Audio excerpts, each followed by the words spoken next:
So, let's talk about a landmark Supreme Court case that honestly starts with an unbelievable family tragedy and ends up drawing a brand new line in the sand between government power and government accountability. This is a big one. Let's dive right in. At the absolute center of this whole legal firestorm is just a devastating piece of irony.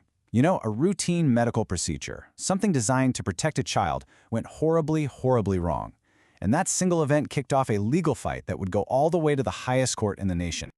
Okay, so here's the timeline. On May 10th, 1979, a little 2-month-old baby, Kevin Berkovitz, is given a standard oral polio vaccine.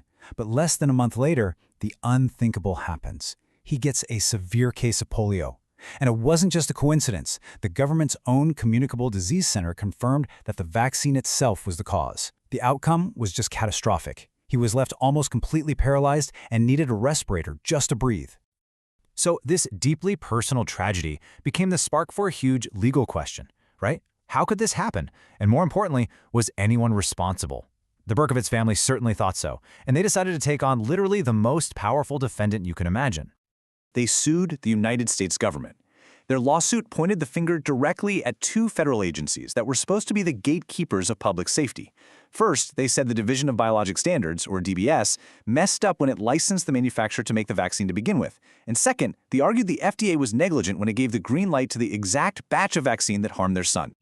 Now, you can't just sue the government whenever you want. For centuries, there's been this idea called sovereign immunity. You know, the whole "the king can do no wrong" thing. It basically shielded governments from lawsuits. But that shield had started to develop some cracks. The question here was, had it cracked enough for the Berkovitz family to squeeze through? And in theory, yeah, the Federal Tort Claims Act, the FTCA, is a huge deal because it's a law where the government basically says, okay, we give up some of that immunity. It means if a federal employee does something wrong and hurts someone, the government can be sued, just like a regular person or company. This law is what gave the Berkovitz family a fighting chance. But, and this is a huge but, the government had a trump card. The FTCA has this massive escape hatch built into it called the discretionary function exception. In simple terms, it says you can't sue the government for things that involve making a judgment call or a policy choice. The whole point is to keep the courts from micromanaging how the government governs. And, you guessed it, the government argued that regulating vaccines was exactly that kind of protected policy choice. So how do you tell the difference between a policy choice and just not following the rules? Think about it like this. The government gets to decide if and where to put a traffic light. That's a policy call, right? It's based on budgets, traffic studies, all that stuff. But once that light is up, if there's a specific rule that says this light must be maintained, they can't just ignore it. Failing to fix a broken bulb isn't a policy choice, it's failing to do a mandatory job.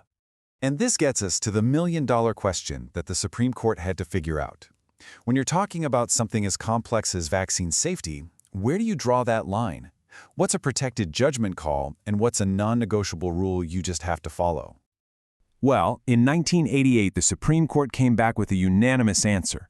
The opinion, written by the legendary Justice Thurgood Marshall, gave us a clear and, frankly, brilliant way to figure this out.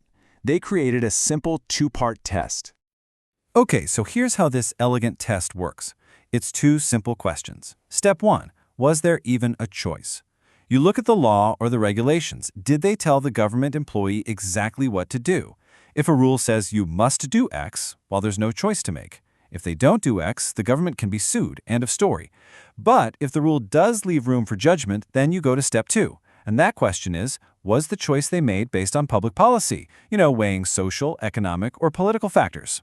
Only if the answer to both is yes, does the government get to use its legal shield. All right, so let's take this abstract legal test and see how it works in the real world by applying it directly to what the Berkovitz family was claiming. This is where it gets really interesting.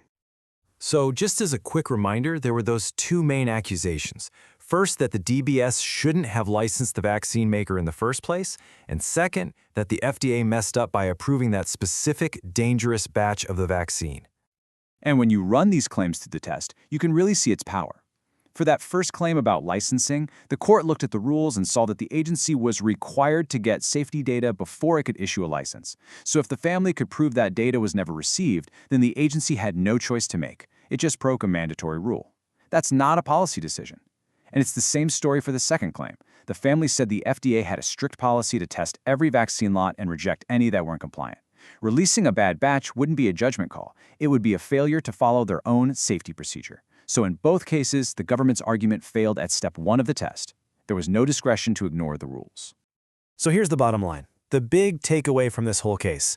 That legal shield, the discretionary function exception, it's meant to protect policy judgments, not to give the government a free pass to ignore its own rulebook. When a law or a regulation sets out a specific, mandatory command, government employees have to follow it, period. Now, it's really important to note, the Supreme Court's decision didn't say the government was negligent. All it did was say the lower courts were wrong to throw the case out. It gave the Berkovitz family their day in court. But in doing so, the Supreme Court created a legacy of accountability that, honestly, still affects every single one of us today. The impact of this case is just huge because we all rely on these regulatory agencies to keep us safe. Berkovitz made it crystal clear that agency safety rules are the floor, not just a friendly suggestion. It reinforces the idea that these agencies are accountable for following their own mandates. It's a critical protection for public health, and it was a giant leap forward in the ongoing story of government accountability. In the end, the court's message, delivered by Justice Marshall, couldn't have been clearer. He wrote for the whole court, the discretionary function exception applies only to conduct that involves the permissible exercise of policy judgment. It's a simple sentence, but it drew a powerful line in the sand. The Berkovitz case leaves us wrestling with a really important and still relevant question. How do we give our government the flexibility it needs to make tough policy calls, while also making sure we can hold it accountable to follow its own fundamental rules? This case doesn't end that debate, but it gives us an absolutely essential framework for trying to find that balance.